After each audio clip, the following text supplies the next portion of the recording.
सभी को नमस्ते। ओम का उच्चारण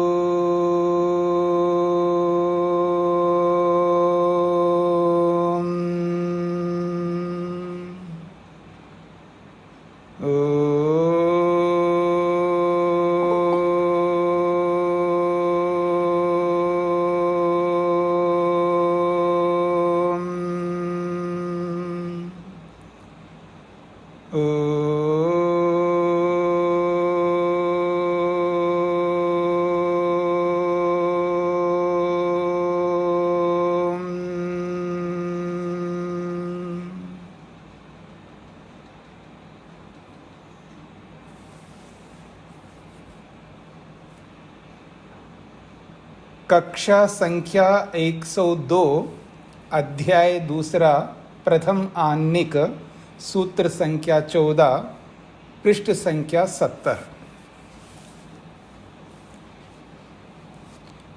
प्रसंग चल रहा है तीनों कालों में प्रमाणों की यदि असिद्धि मानते हैं तो आपका जो खंडन है वो भी असिद्ध माना जाएगा। तो सर्व प्रमाण प्रतिषेधात् च प्रतिषेध अनुपपत्ति, यदि आप सभी प्रमाणों का खंडन करते हैं तो आपका खंडन भी असिद्ध माना जाएगा। तो कैसे माना जाएगा ये इसके अंदर स्पष्ट कर दिया था कल, क्योंकि ये जो प्रतिषेध करने वाला वाक्य है सभी प्रमाण सिद्ध नहीं होते हैं, ये जो प्रतिज्ञा उसकी है उसके लिए जो हेतु दिया है त्रैकाल्य असिद्धे, तीनों कालों में सिद्ध ना होने से।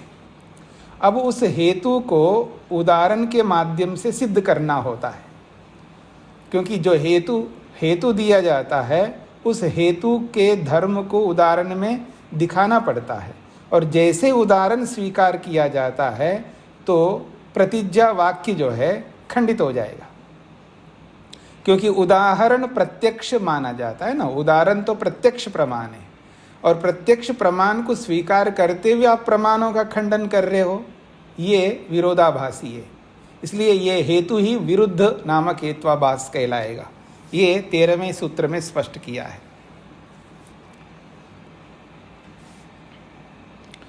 अब कहा जा रहा है यदि प्रतिषेध को आप सिद्ध मानोगे, अर्थात आपका खंडन उचित है, यदि खंडन उचित है तो फिर प्रमाण भी उचित होंगे। अगर आप खंडन को स्वीकार करते हो तो प्रमाण को भी स्वीकार करना होगा। आपका खंडन उचित है तो प्रमाण भी उचित होंगे ना। उसी बात को 14वें सूत्र में स्पष्ट किया जा रहा है। तो देखिए, तत्प्रामाण्ये वा न सर्व प्रमाण विप्रतिषेधः। तत्प्रामाण्य, उसको प्रमाण मानने पर, उसको किसको? प्रतिषेध को, खंडन को। तत्प्रामाण्य का मतलब है उस खंडन को प्रमाण मानने पर, उस खंडन को स्वीकार करने पर। सर्व प्रमाण विप्रतिषेध न, फिर सभी प्रमाणों का खंडन नहीं हो सकता। अगर आपका प्रतिषेध ही, आपका खंडन ही प्रमाणिक हो जाता है तो खंडन प्रमाणिक है तो हमारे जो प्रमाण हैं उनका आप खंडन कर नहीं सकते। इसलिए कह रहे हैं तत्प्रामाण्य, उस खंडन को प्रमाणिक मानते हैं तो खंडन को प्रमाणिक मानने पर, तत् अर्थात प्रतिषेध, उस प्रतिषेध रूपी खंडन को प्रामाण्य प्रमाणिक मानने पर सर्व प्रमाण विप्रतिषेध, सभी प्रमाणों का विप्रतिषेध विशेष रूप से आप खंडन नहीं कर सकते। अर्थात प्रमाणों का खंडन आप नहीं कर सकते, क्योंकि आपने खंडन को प्रमाणिक माना है। इसलिए स्वामी जी इसका अर्थ लिखवा दीजिए प्लीज। तो आ गए ना वापस माता जी। एक बार लिखवा दिया तो अब सबका लिखवाने के लिए कहेंगी माता जी। तो मैं जब बोल रहा हूँ 2 बार 3 बार आप शीघ्रता से लिखेंगे ना, तो अपने आप लिखा जाएगा। उस प्रतिषेध को प्रामाणिक मानने पर, मैं 2-3 बार दोहराता हूँ, तो उन 2-3 बार दोहराने में आपको स्वीकार मतलब लिख लेना चाहिए उसी समय। उस प्रतिषेध को प्रामाणिक मानने पर सभी प्रमाणों का खंडन नहीं हो पाएगा। सभी प्रमाणों का खंडन नहीं हो पाएगा।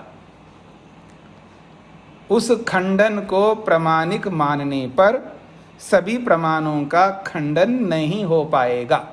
ये सूत्रार्थ है।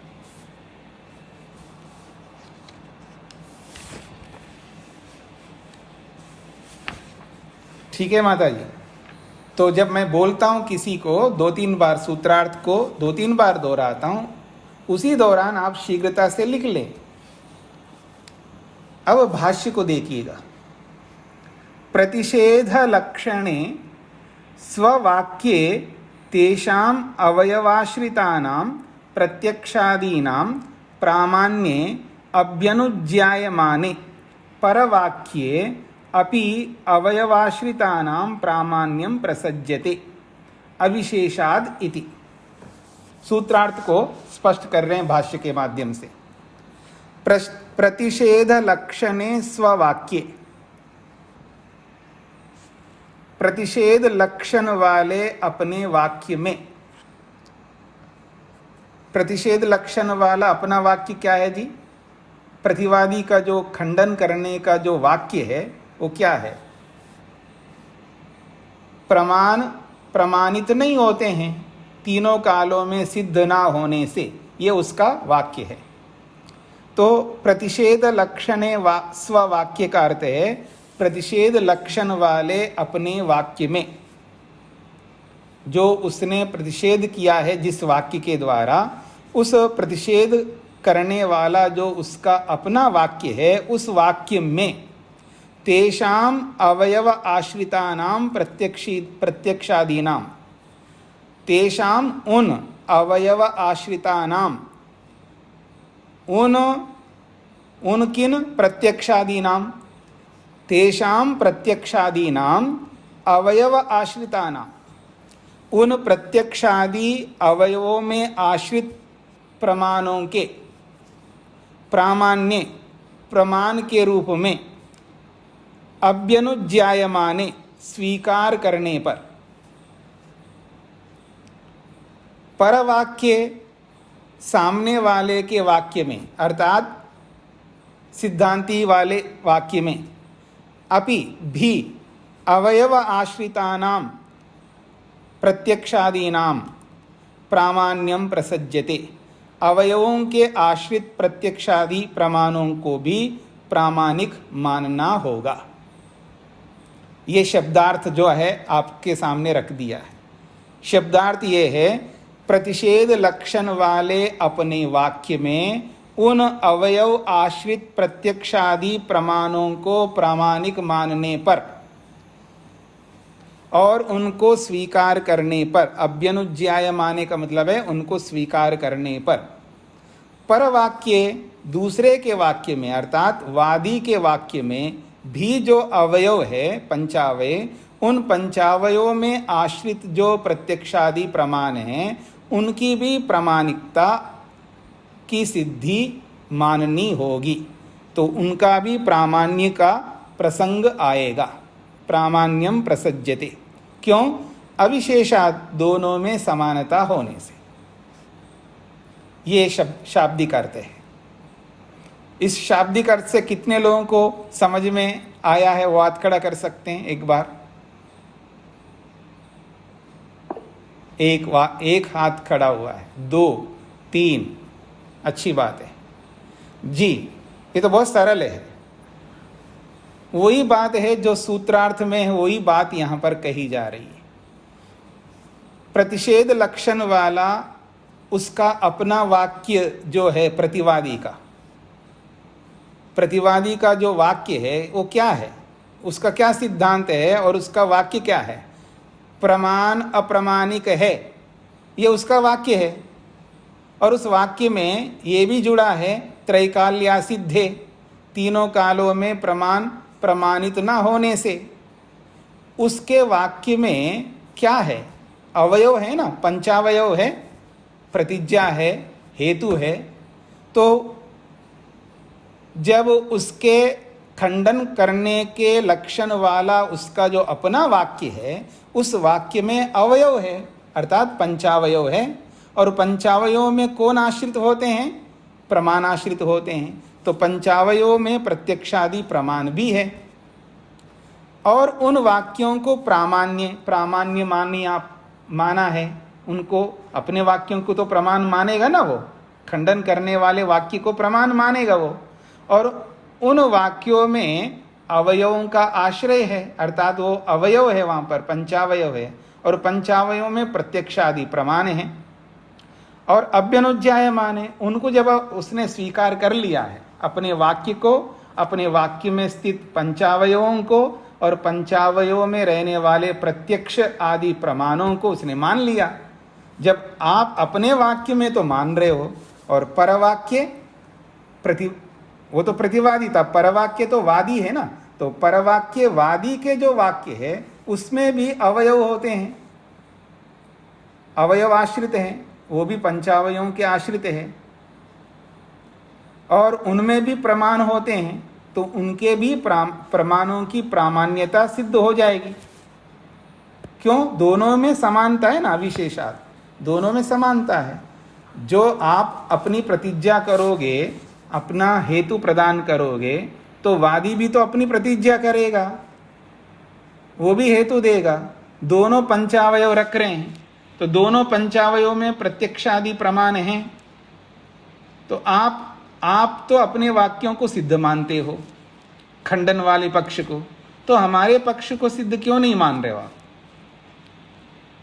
अब पकड़ में आया? ठीक है जी, ये यहां पर मुख्य बात है, क्योंकि दोनों में समानता है। एवं च न सर्वाणि प्रमाणानि प्रतिषिध्यन्ते इति। इस प्रकार अगर ऐसा मान लिया जाता है एवं च, तो सर्वाणि प्रमाणानि न प्रतिषिध्यन्ते, तो सारे प्रमाण खंडित नहीं हो सकते फिर, क्योंकि आप कुछ प्रमाणों का तो खंडित कर रहे हो, अर्थात हम जिनको प्रमाण कह रहे हैं उनको तो खंडित कर रहे हो। और आपने अपने वचन जो बोला है, उन वचनों में जो प्रमाण हैं उनको आप स्वीकार कर रहे हो। इससे क्या पता लग रहा है कि सभी प्रमाण खंडित नहीं हो रहे।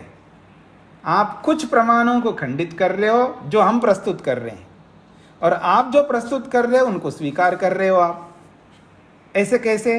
दोगला व्यवहार कैसे हो सकता है? मतलब मैं तो ठीक हूं क्योंकि मैं बोल रहा हूं, और आप ठीक नहीं है क्योंकि आप बोल रहे हो। ये कैसे हो सकता है?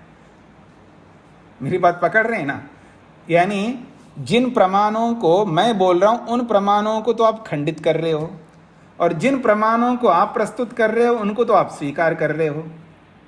यानी कुछ प्रमाणों को तो मान रहे हो जो आप प्रस्तुत कर रहे हो, और मैं जो प्रस्तुत कर रहा हूं उन प्रमाणों को आप अस्वीकार कर रहे हो। तो आपने जो सिद्धांत रखा है कि प्रमाण होते ही नहीं है, ये सिद्धांत तो खंडित हो रहा है ना, क्योंकि इससे सभी प्रमाण खंडित नहीं हो रहे हैं। कुछ हो रहे हैं, कुछ नहीं हो रहे हैं। जो हो रहे हैं वो मेरे पक्ष के हो रहे हैं, और जो नहीं हो रहे हैं वो आपके पक्ष के हैं। पकड़ में आ गया आप लोगों को? ये बात है। तो यही कहा जा रहा है कि अगर आप प्रतिषेध लक्षण वाले अपने वाक्य को प्रमाणिक मानते हो, उससे प्रमाण खंडित होते हैं, ये बात सिद्ध नहीं हो पाएगा। अब बात कह दिया जी, पूरा जो कहना था इनको सूत्र के माध्यम से। अब सूत्र में एक शब्द है, देख लीजिएगा आप। सूत्र में विप्रतिषेधा एक शब्द है, विप्रतिषेधा। तो सूत्र में जो विप्रतिषेधा है उस शब्द को समझा रहे हैं यहां पर। शब्द में जो वि है उसका क्या मतलब है? कहते हैं विप्रतिषेधा इति ये जो विप्रतिषेध शब्द है इसमें वि इति उपसर्ग, वि जो है ये उपसर्ग है।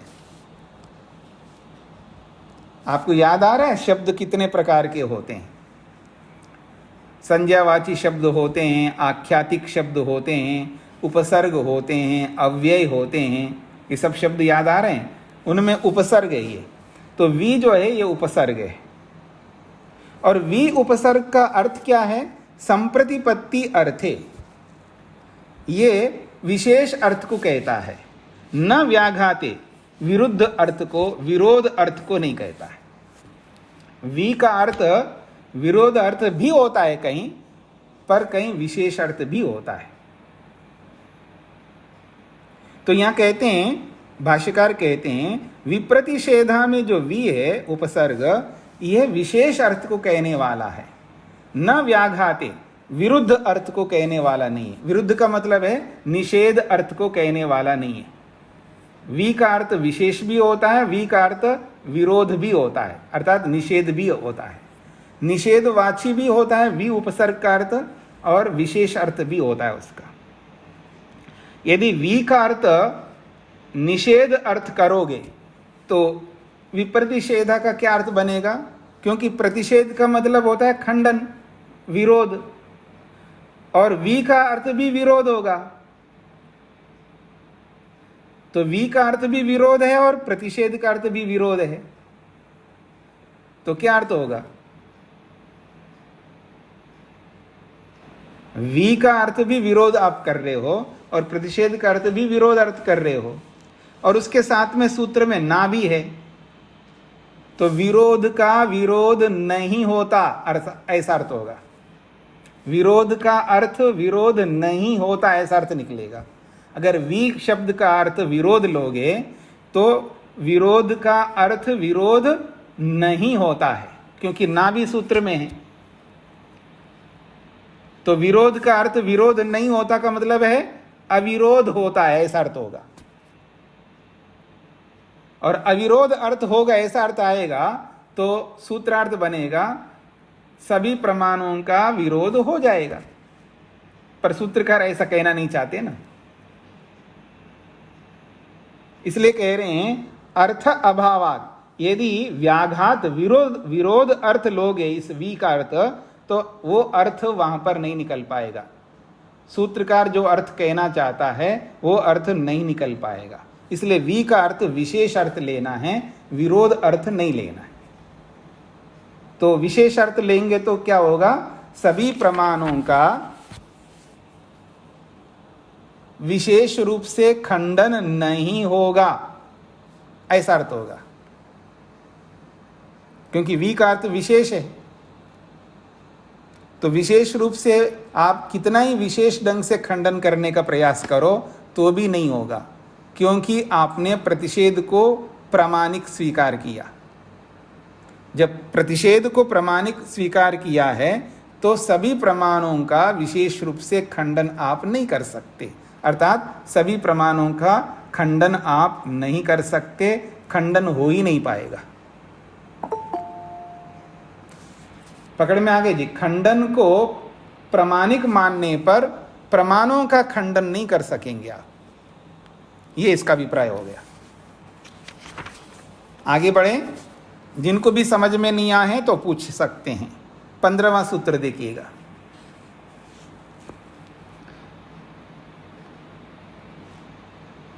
सूत्र है त्रैकाल्य अप्रतिषेध। त्रैकाल्य, यहां एक मात्रा छूट गई जी, कल्य नहीं है, काल्य है। त्रैकाल्य सूत्र में एक मात्रा जो है आ की मात्रा छूट गई, तो त्रैकाल्य अप्रतिषेधश्च, त्रैकाल्य अप्रतिषेधश्च शब्दात् आतोद्य सिद्धिवत् तत्सिद्धे। त्रैकाल्य अप्रतिषेधः च शब्दात् आतोद्य सिद्धिवत् तत्सिद्धे, ये सूत्र के शब्द है। सिद्धांत ये कहता है, यानी सिद्धांत को मानने वाला ये कहता है प्रमाण जो है, तीनों प्रमाणों का जो आपने खंडन किया है, तीनों कालों में सिद्ध ना होने से, ऐसा जो आपने बोला है, तो त्रैकाल्य प्रतिषेध नहीं हो सकता। तो त्रैकाल्य अप्रतिषेध का मतलब है त्रैकाल्य में प्रतिषेध नहीं कर सकते, अर्थात तीनों कालों में प्रमाण प्रामाणिक होंगे। तीनों कालों का प्रतिषेध उचित नहीं है, ये इसका अर्थ है त्रैकाल्य अप्रतिषेध का अर्थ। तो त्रैकाल्य अप्रतिषेध, तीनों कालों का प्रतिषेध नहीं हो सकता। उदाहरण से समझाया उन्होंने, शब्दात आतोद्य सिद्धिवत। शब्दात का मतलब है शब्द से, शब्दात का मतलब है शब्द से, पंचमी विभक्ति है। आतोद्य कहते हैं वाद्य यंत्र को, जैसे गिटार है, वीणा है, तबला है, ड्रम है, जितने भी वाद्य यंत्र हैं, कोई भी वाद्य यंत्र को आप ले सकते हैं। तो आतोद्य का मतलब है वाद्य यंत्र। आतोद्य सिद्धिवत, वाद्य यंत्र के समान, या वाद्य यंत्र की सिद्धि के समान, वाद्य यंत्र के सिद्धि के समान। शब्द से वाद्य यंत्र के सिद्धि के समान, तत्सिद्धे, प्रमाणों की भी सिद्धि हो जाती है, या प्रमाणों की भी सिद्धि होने से। जैसे वाद्य यंत्र की सिद्धि शब्द से होती है, वैसे ही तत्सिद्धे, प्रमाणों की भी सिद्धि हो जाती है। इसका यह अर्थ है। उदाहरण आपको भाष्यकार स्वयं देंगे। शब्दार्थ सूत्र का ये होगा, तीनों कालों का प्रतिषेध सिद्ध नहीं हो सकता। तीनों कालों का प्रतिषेध सिद्ध नहीं हो सकता। जैसे वाद्य यंत्र की सिद्धि शब्द से होती है, जैसे वाद्य यंत्र की सिद्धि शब्द से होती है, उसी के समान प्रमाणों की सिद्धि होने से।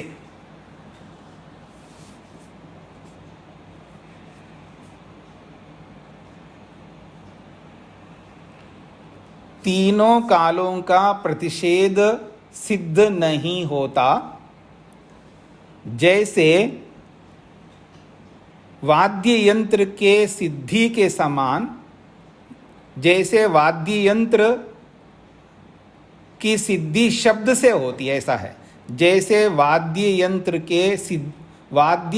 की सिद्धि शब्द से होती है, वाद्य यंत्र की सिद्धि शब्द से होती है, वैसे ही प्रमाणों की सिद्धि होती है।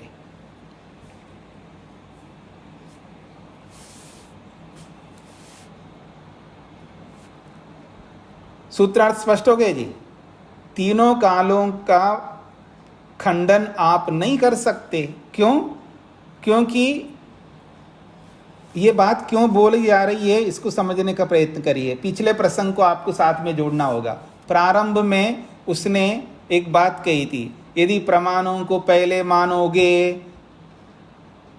तो बिना प्रमेय के प्रमाणों को कैसे मान सकते। फिर उसने कहा यदि प्रमाणों को बाद में मानोगे तो बिना प्रमाण के प्रमेय की सिद्धि कैसे हो सकती है।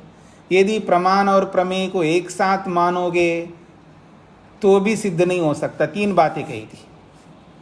तो उसके लिए यहाँ पर एक उदाहरण दे करके उसी बात को स्पष्ट कर रहे हैं। और वहां पर जो आप देखेंगे ना 11वां सूत्र, 11वां सूत्र निकालिए।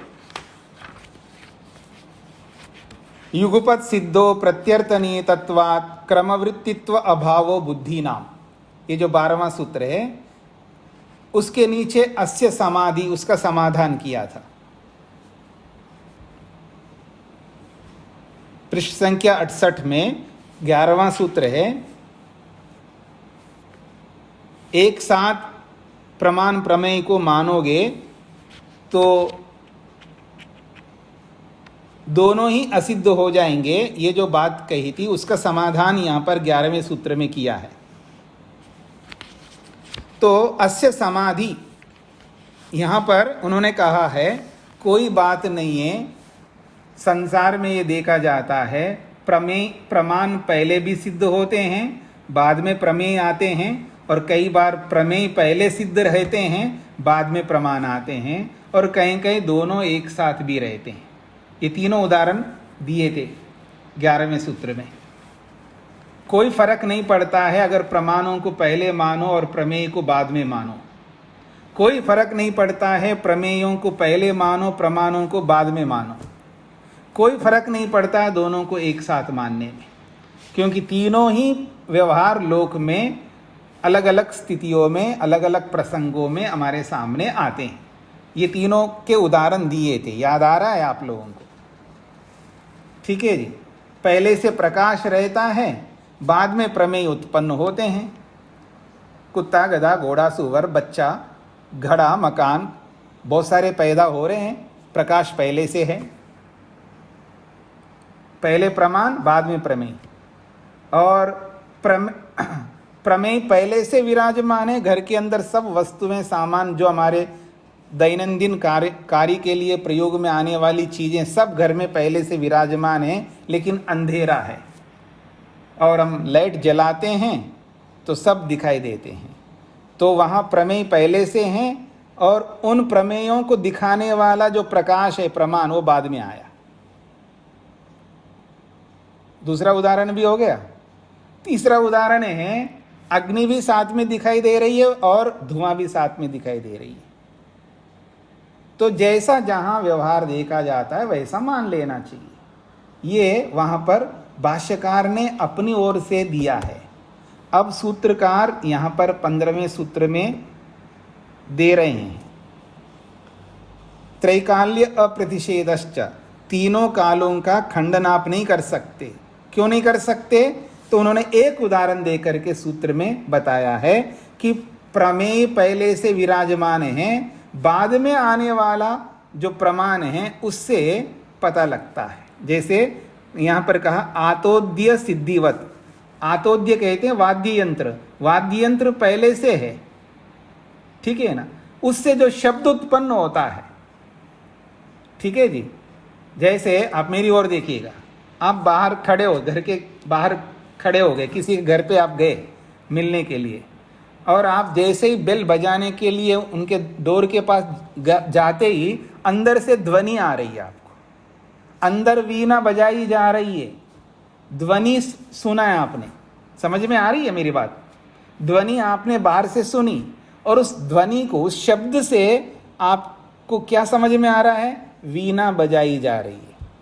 अगर आप ध्वनि यंत्रों को जानते हैं तो हाँ, कोई कोई ऐसा भी होता है किसी को कुछ पता नहीं होता, ये वीणा बजाई जा रही है, हारमोनियम बजाया जा रहा है, ये गिटार बजाया जा रहा है, उसको कुछ नहीं पता है।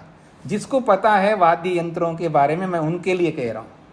कोई संगीत में रुचि रखता हो, वाद्य यंत्रों के सबको थोड़ा जानता हो, वो समझ सकता है ना। तो जैसे बेल बजाने के लिए आप डोर के पास गए और अंदर से ध्वनि आ रही है ड्रम बजाने की, तो उस ध्वनि को सुन रहे हो आप। तो ध्वनि तो बाद में पैदा हो रही है ना, वाद्य यंत्र पहले से ही है। तो वो जो ध्वनि है, उस शब्द से आप वाद्य यंत्र को समझ रहे हो। तो शब्द से आतोद्य सिद्धिवत, जैसे बाद में उत्पन्न होने वाला जो शब्द है, उस शब्द से उस ध्वनि यंत्र को आप समझ रहे हो। पहले से वाद्य यंत्र है, लेकिन शब्द बाद में आ रहा है। तो प्रमाण जो है, क्योंकि शब्द के थ्रू आप यंत्र को समझ रहे हो ना, तो शब्द जो है वहां पर प्रमाण हो गया, और वाद्य यंत्र क्या हो गया? प्रमेय हो गया।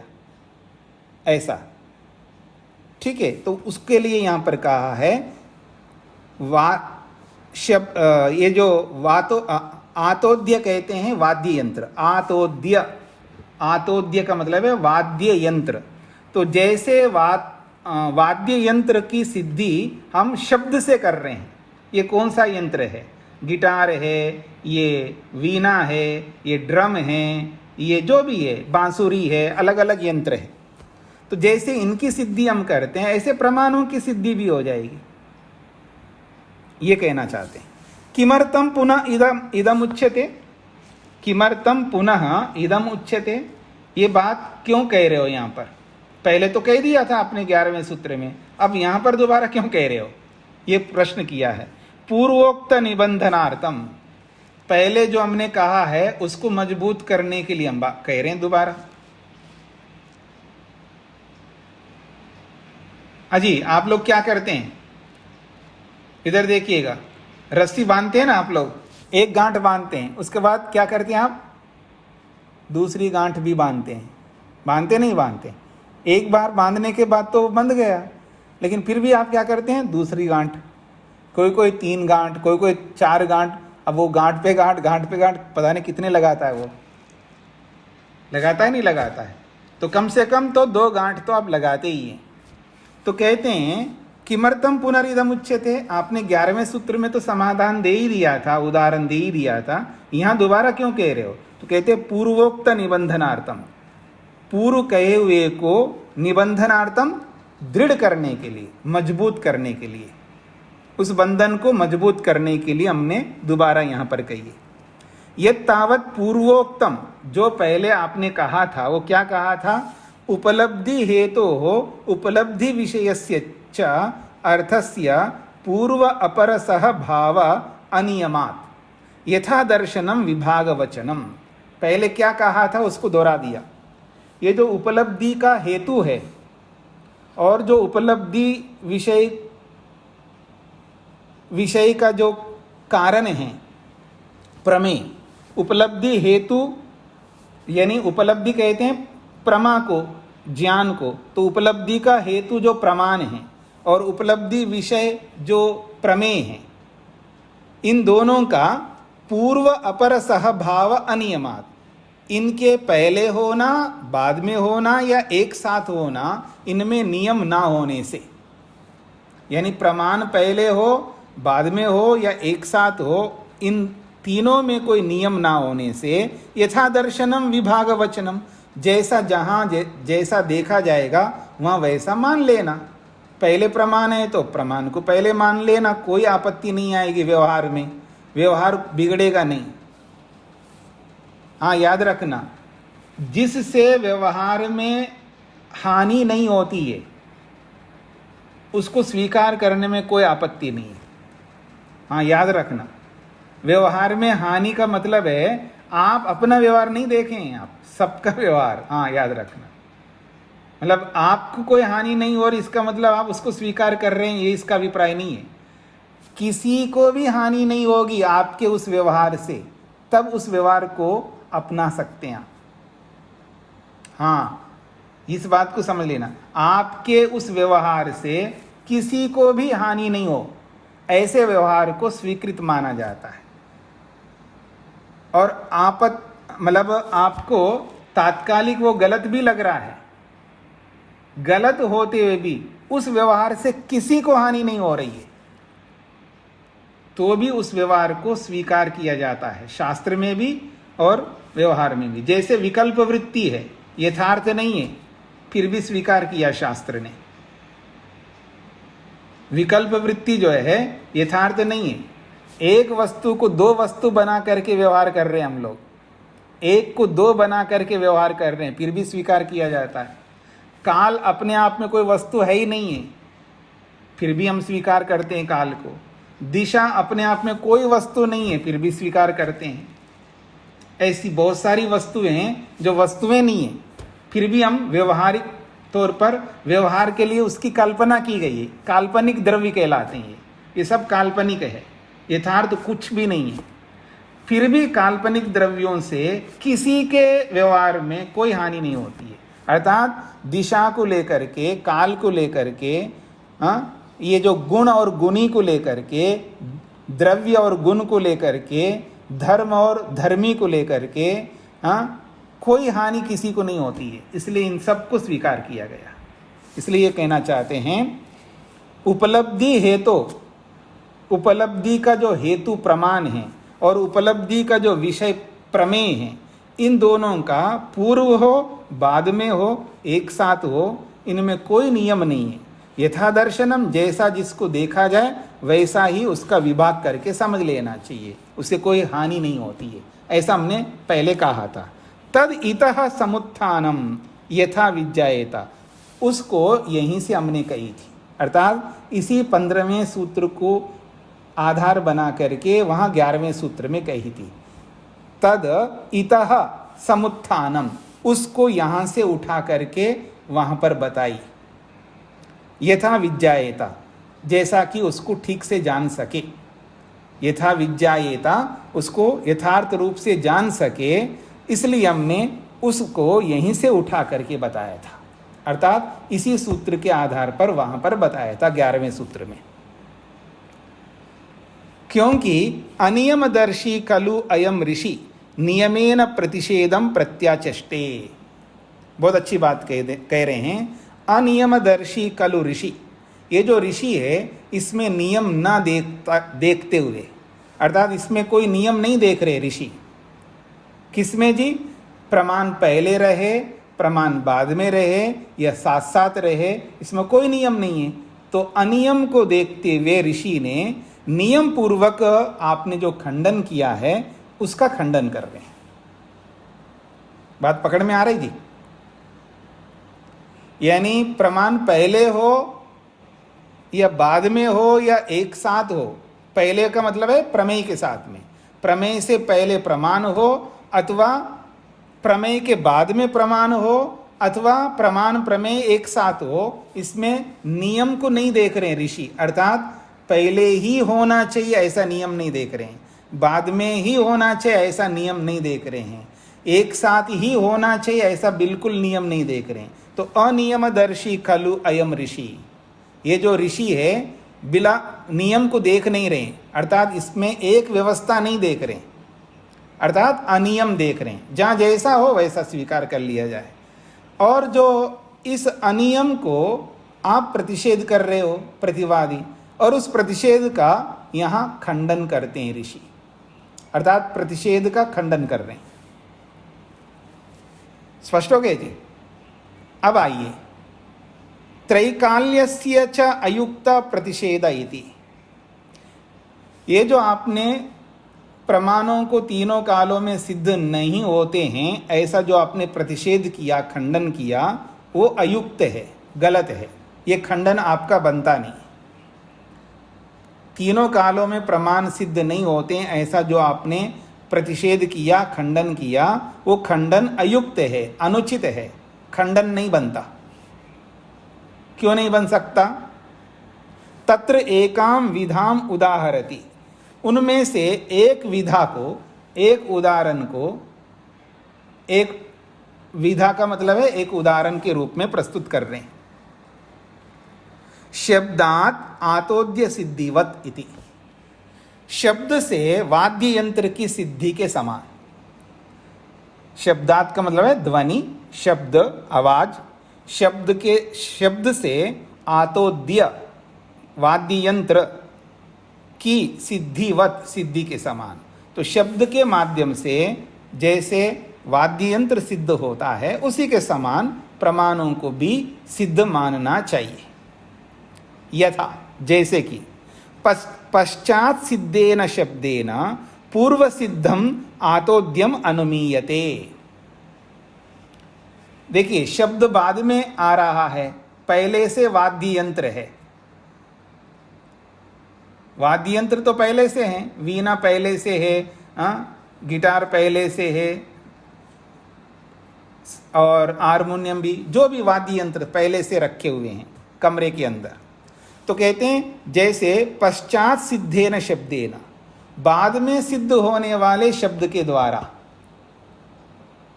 पश्चात सिद्धेन शब्देन, बाद में सिद्ध होने वाले शब्द के द्वारा, पूर्व सिद्धम आतोद्यम, पहले से सिद्ध वाद्य यंत्र का अनुमीयते, अनुमान होता है। वाद्य यंत्र को हम नहीं देख रहे हैं, वाद्य यंत्र तो देखिएगा घर के बाहर खड़ा है आदमी, और घर के अंदर वाद्य यंत्र है, हम नहीं देख रहे हैं, वो पहले से है वहां पर शब्द पहले से नहीं है, शब्द जो है बाद में उत्पन्न हो रहा है। अब उस वाद्य यंत्र को कई बच्चे होते हैं अपने घर में रखते हैं, कोई गिटार रखता है, कोई वीणा रखता है, कोई हारमोनियम रखता है, कोई ढोलक रखता है, कोई ड्रम रखता है। अलग अलग बच्चे बच्चियां जो है अलग अलग पसंदों से अपने यंत्रों को रखते हैं और प्रैक्टिस करते हैं, उसका अभ्यास करते हैं। घर बंद हैं, आजकल घर बंद रहते हैं, दरवाजे मेन गेट बिल्कुल बंद रहता है भारत में विशेषकर। तो बाहर से कोई आता है तो बेल बजाएगा तभी एंट्री हो सकती है उसकी, और अंदर से ही पूछा जाता बिना खोले। हाँ ठीक है ना, आजकल तो वो टीवी में भी देख करके देखते रहते हैं कौन आया है सामने वाला, उसका शक्ल सूरत पूरा देख करके ही और अंदर से ही, वो भी जा कर के कोई खोलता नहीं है, वहीं का वहीं अपने पास में रखते हैं मोबाइल की तरह। वो रिमोट होता है ना, उस रिमोट को, और रिमोट को बस टच करते हैं, बस केवल टच करते हैं। ठीक है जी।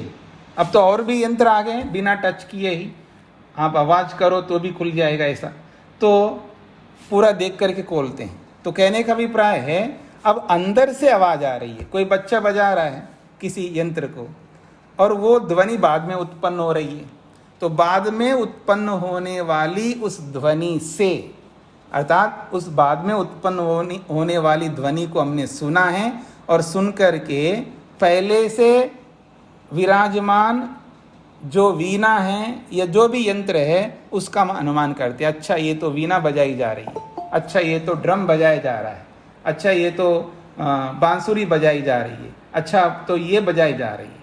तो कह रहे हैं बाद में आने वाला जो शब्द है, बाद में सिद्ध होने वाला जो शब्द है, उससे पहले से सिद्ध जो वाद्य यंत्र है उसका अनुमान होता है। तो यहाँ साध्य और साधन क्या है? तो कहते साध्यम च आतोद्यम। साध्य जो है वाद्य यंत्र है, सिद्ध करने योग्य कौन है जी? वाद्य यंत्र है। और साधनम, साधनम च शब्द, यह शब्द जो है साधन है। साधन कहते हैं प्रमाण को और साध्य कहते हैं प्रमेय को। पकड़ में आ रहा है जी? साध्य जो है यहाँ प्रमेय है, वाद्य यंत्र, और साधन जो है शब्द जो है ये प्रमाण है। तो प्रमाण बाद में आ रहा है, पहले से प्रमेय सिद्ध है। तो पहले से सिद्ध प्रमेय को बाद में सिद्ध होने वाला जो प्रमाण है उससे पता लग रहा है प्रमेय। तो अंतर्हिते ही आतोद्ये स्वनतो अनुमानम भवती थी।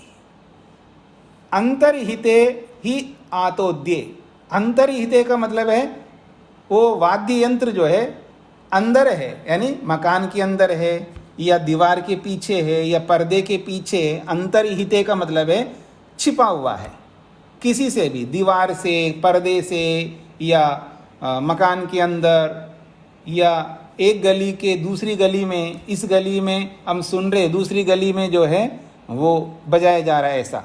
तो जो अंतर्हिते ही आतोद्ये, जो वाद्य यंत्र जो है छिपा हुआ है घर के अंदर या कहीं पर भी। स्वनतः, स्वनः कहते हैं शब्द को, शब्द से अनुमानम भवति, वो अनुमान होता है।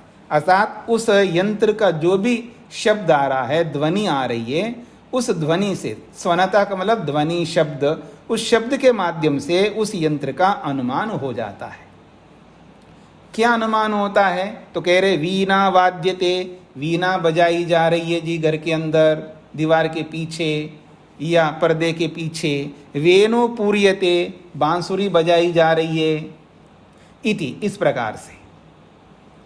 स्वन विशेषेण आतोद्य विशेषम प्रतिपद्यते। तो स्वन विशेषेण, शब्द विशेष से, ध्वन विशेष से, आतोद्य विशेषम और वाद्य यंत्र, विशेष वाद्य यंत्र जो है प्रतिपद्यते, जाना जाता है। मतलब शब्द विशेष से विशेष यंत्र जो है पता लगता है, जैसा शब्द सुनते हैं वैसा ही उस यंत्र के बारे में बोध होता है हमको। तो कह रहे हैं यहाँ पर यथा पूर्व सिद्धम उपलब्धि विषयम पश्चात सिद्धेन उपलब्धि हेतु न प्रतिपद्यते। सिद्धांत को समझ लीजिएगा। जैसे पूर्व सिद्ध उपलब्धि विषय, क्या बोला जा रहा है यहाँ पर? पूर्व सिद्ध उपलब्धि का जो विषय यानी प्रमेय, जो पहले से सिद्ध उपलब्धि का जो विषय प्रमेय है, अर्थात प्रमेय पहले से सिद्ध है और वो उपलब्धि का विषय है, अर्थात ज्ञान का विषय है प्रमेय। और पश्चात सिद्धेन उपलब्धि हेतुना, बाद में सिद्ध होने वाले उपलब्धि का जो हेतु है अर्थात प्रमाण, उस प्रमाण से प्रतिपद्यते जाना जाता है। शब्दों का अर्थ पकड़ में आ रहा है जी? पूर्व सिद्ध उपलब्धि विषय वाला प्रमेय है, बाद में सिद्ध उपलब्धि का कारण जो है वो प्रमाण है, ऐसा प्रतिपद्यते जाना जाता है।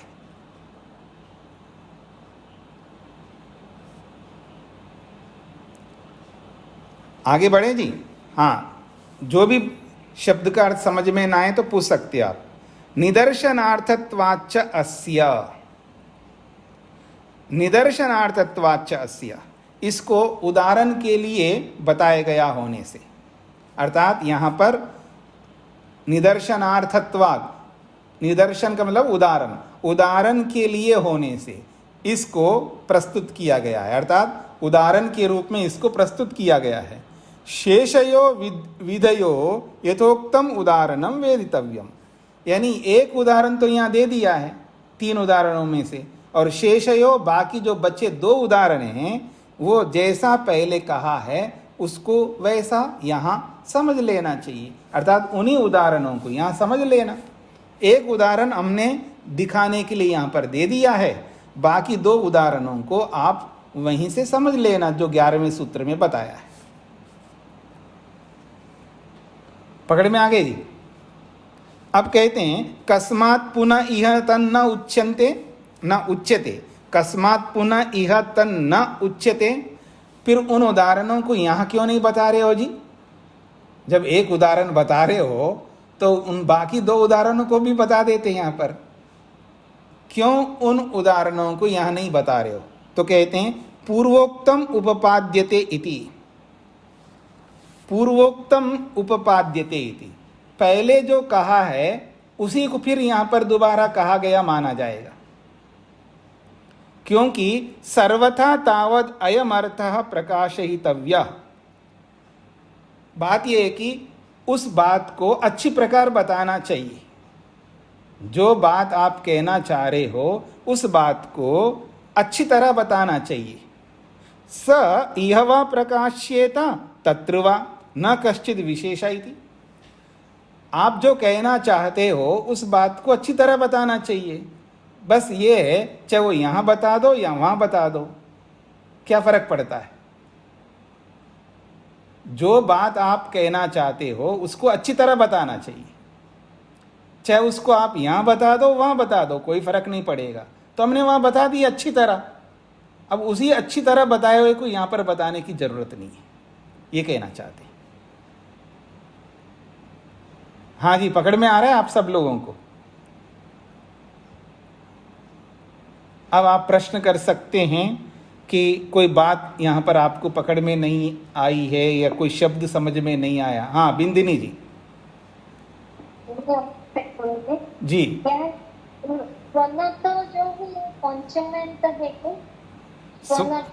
हाँ जी, स्वनतक मतलब शब्द से, ध्वनि से। हाँ जी, पंचमी विभक्ति है, तस प्रत्ययांत है। जैसे यतः ततः कुतः में जो तस प्रत्यय आता है ना, वही प्रत्यय स्वनता में है।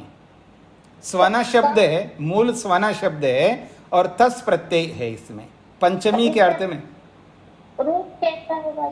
ये अव्यय अव्यय है, अव्यय है। हाँ जी, हाँ। जैसे यत्र तत्र शब्द होते हैं, ऐसे यतः ततः शब्द होते हैं। तो यतः ततः जो है पंचमी के अर्थ में है और यत्र तत्र जो है सप्तमी के अर्थ में है। वहाँ त्रल प्रत्यय है और यहाँ तस प्रत्यय है। तो तस प्रत्यय जब जोड़ते हैं तो अर्थ पंचमी का निकलता है। यतः का मतलब है कहाँ से, जहाँ से, कुतः का मतलब है कहाँ से, यथा का मतलब जहाँ से, तथा का मतलब वहाँ से, ऐसा। तो ये पंचमी का अर्थ निकलेगा। तो यहाँ पर स्वनता का मतलब है ध्वनि से, शब्द से, ऐसा अर्थ निकलेगा। पंचमी के अर्थ में, पंचमी के मतलब पंचमी विभक्ति स्वनात बोलो या स्वनता बोलो, एक ही बात है।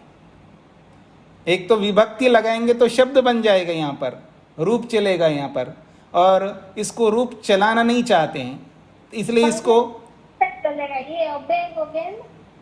हाँ जी, समझे नहीं। रूप शब्द रूप कैसा होगा?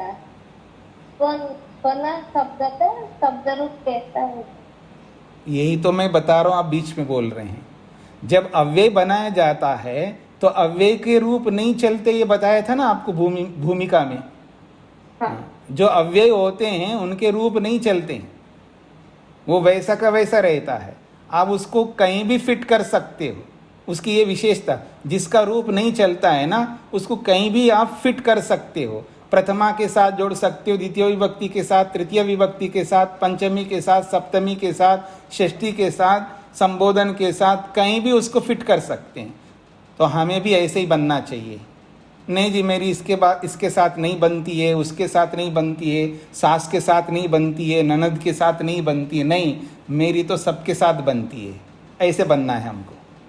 ठीक है जी, हाँ हाँ, अव्यय बनना है। ठीक है जी। तो ये वो अव्यय है, ये सभी जगह पर ये जुड़ जाता है जी। और किसी को? हाँ, चेतन जी को क्या पूछना है? स्वामी जी कृपया एक बार इसका सार बता देंगे। किसका? ये अभी आपने ये सारा पढ़ा है तो सार रूप में क्या है? नहीं, आपको क्या समझ में आया पहले आप बताइए। मतलब वो ऐसा वो पिक्चर सी नहीं बनी, मतलब क्या हुआ है? अच्छा हाँ, जी, इसका सार ये है, आप जो खंडन कर रहे हो, तो खंडन करने के लिए जिन वाक्यों का प्रयोग आप करते हो उन वाक्यों में प्रमाण बैठे हुए हैं, और उन वाक्यों को आप स्वीकार करते हैं तो क्या माना जाएगा? आप प्रमाणों को स्वीकार करते हैं, ये माना जाएगा। ये बात क्लियर हो गई? तो खंडन वाक्य से आप अपनी बात को रखते हो तो खंडन वाक्य में प्रमाण विराजमान है, और अपने खंडन को आप प्रमाण मानते हो तो फिर हमारे प्रमाणों को प्रमाण मानने में आपको क्या दिक्कत आ रही है? क्योंकि आपके खंडन वाक्य में भी प्रमाण है, और हम जो प्रमाण रख रहे हैं और उन प्रमाणों को सिद्ध करने के लिए हम भी तो अपने वाक्य रख रहे हैं। तो हमारे वाक्यों में भी प्रमाण है और आपके वाक्यों में भी प्रमाण है। अपने वाक्य को तो प्रमाणिक मान रहे हो और हमारे वाक्यों को प्रमाणिक नहीं मान रहे हो, ये गलत है। ये इसका सार है। अब स्पष्ट हो गए जी? जी, और किसी का कोई प्रश्न? हाँ जी, प्रेम जी को क्या पूछना है?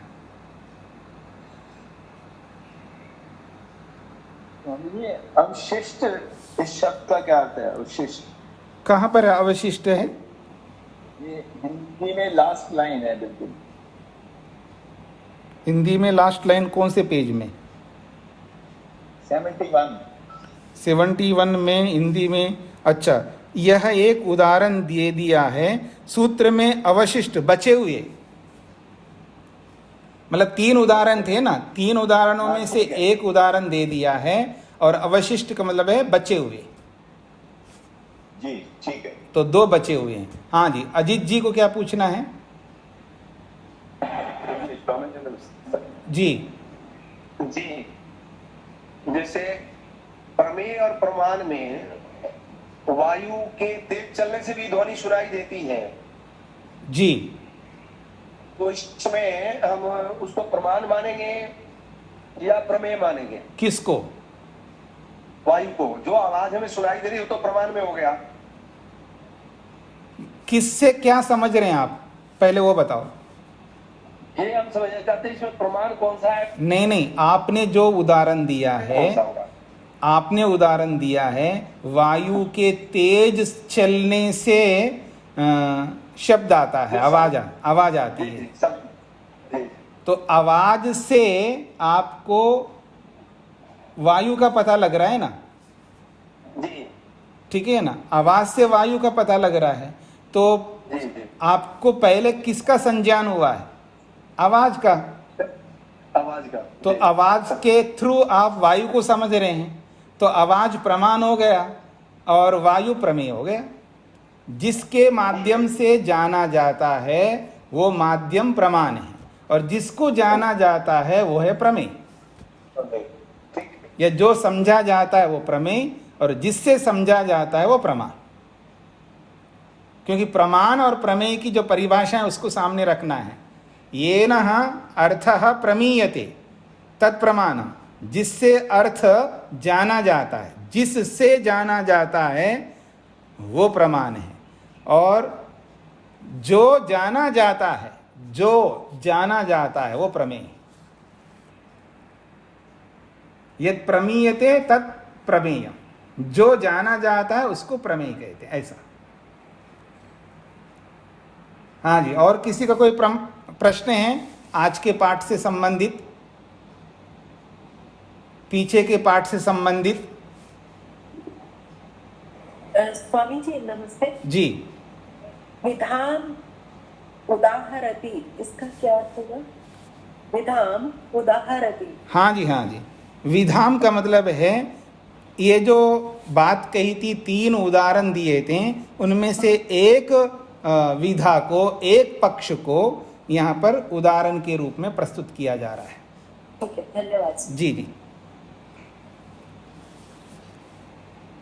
हाँ जी, किसी को और कुछ पूछना है? समय समा। प्रमीयते का क्या अर्थ हुआ? प्रमीयते। माता जी, वो क्रियापद है। जी। क्रियापद है, उसका अर्थ है जाना जाता है, जिससे अर्थ जाना जाता है। क्रियापद है ना, जैसे जी। रामः गच्छति, तो गच्छति का क्या अर्थ है? तो जाता है, ऐसा अर्थ है। तो प्रमीयते, प्रमीयते का मतलब है जाना जाता है, क्रियापद है, वर्ब है, वर्ब। जी हाँ जी। और कोई? देखो आज समय है तो आप प्रश्न पूछते नहीं है, और जब समय नहीं होता है तब प्रश्न पूछते हैं। चलिए, अच्छी बात है, तो इसको यहीं पर विराम देते हैं, फिर कल हम वापस मिलेंगे। ओम शांति शांति शांति।